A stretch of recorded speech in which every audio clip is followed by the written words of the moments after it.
What's going on, Cougar fans? Peter Borkowski here on the Cougar Sports Network, bringing you this edition of Coaches Weekly. And once again, I'm joined by head coach of CUC men's volleyball, Coach Manos. Welcome back to the show. Excited to talk to you, Coach. Thanks for having me again. Coach, it's been a busy couple days for you and your team. Let's go back to this past Friday, this past weekend, really. You guys welcomed Wabash and Fontbonne on Friday and Saturday, respectively. Wabash ended up losing that one 3-0, but Fontbonne a thrilling 5-set reverse sweep. And the interesting thing to me about these two games is they started very similarly. I mean, it was a very close set one, both those games, and then a set two where your opponent kind of started to pull away at the end.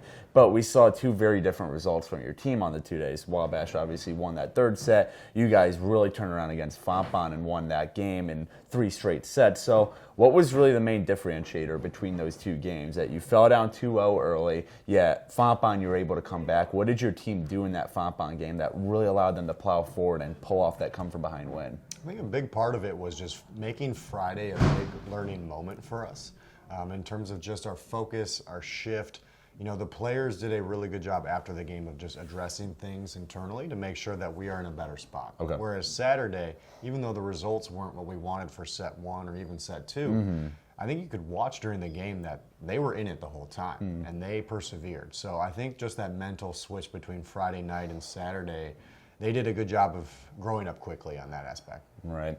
And helping along the way on Saturday especially was Eli Mosher. We talked about him post-game on Saturday, but career-high 56 assists, career-high 20 digs on the day, doing a little bit of everything. And with such a young roster, and of course Mosher is just a sophomore himself, but he feels more than a sophomore. He feels like he's been playing at the collegiate level for 4 years now already. And I'm sure as head coach of such a young team, having that kind of steady presence in the middle who can get assists, who can get digs, can even get a couple kills when you need him to, that must be a really big benefit for you and the rest of your coaching staff. Yeah, Eli, just like a lot of our team members, are being asked to do more as far as their role, as far as what they can do on the court. And, you know, last year, obviously, he was a big compliment to what we were doing in our success. But this year, you know, it's kind of like taking the training wheels off. Right. Making sure that he can really get a good rhythm in the game, take over more so, and just be a little bit more aggressive in his full aspect of his dynamic.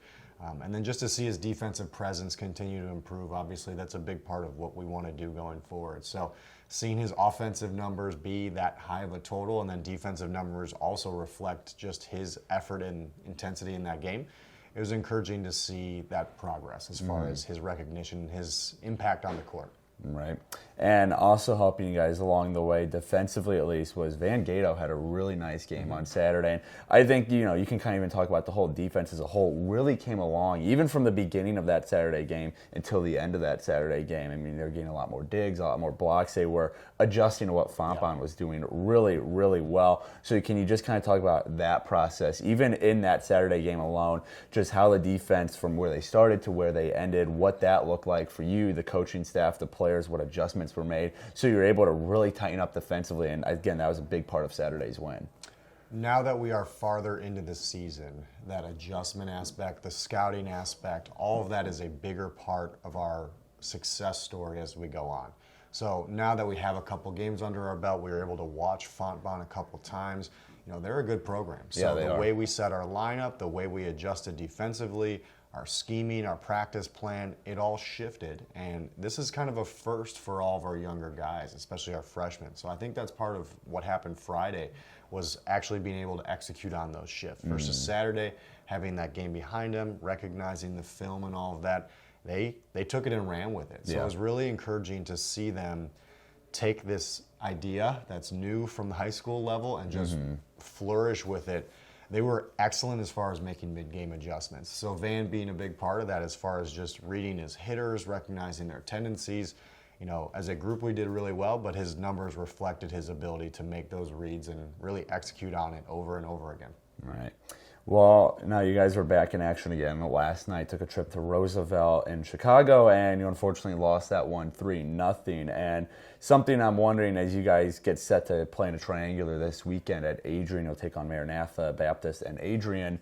What is the key to finding consistency now? Because we've seen that this team, when they are playing well, there are some extremely high highs. I think that Fontbonne game was a perfect example of when this team's firing on all cylinders, it can seem like they can beat anybody.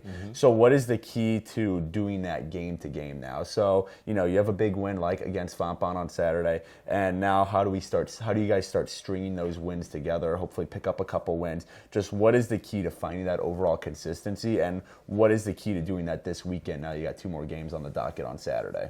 So yesterday at Roosevelt, it challenged us because we had 0 film on this team. Yeah, they had an entirely new starting roster, so we kind of had to start from scratch. So to me, seeing their progress and adjustments from the first set to the second to the third, it's a noticeable improvement all the way through.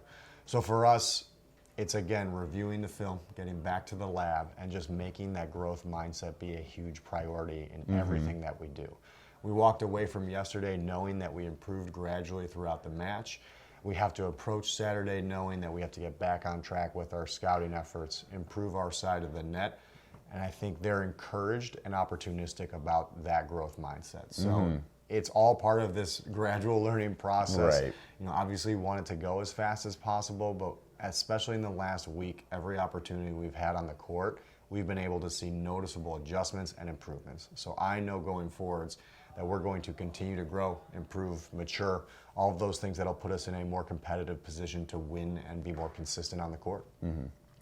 Well, as I mentioned, CUC men's volleyball at the Adrian Tri this Saturday. They take on Maranatha Baptist for a 3rd time this season at 10 a.m., and then they play the host Adrian at 12. Coverage for both those games can be found at our website, cucougars.com. Coach Manos, thanks again for joining me today. Very good. Wishing you good luck this upcoming weekend, and hopefully we got a couple wins to talk about next time we talk next week. But until then, this is Peter Borkowski signing off of the Cougar Sports Network and wanting to say, as always, go Cougars!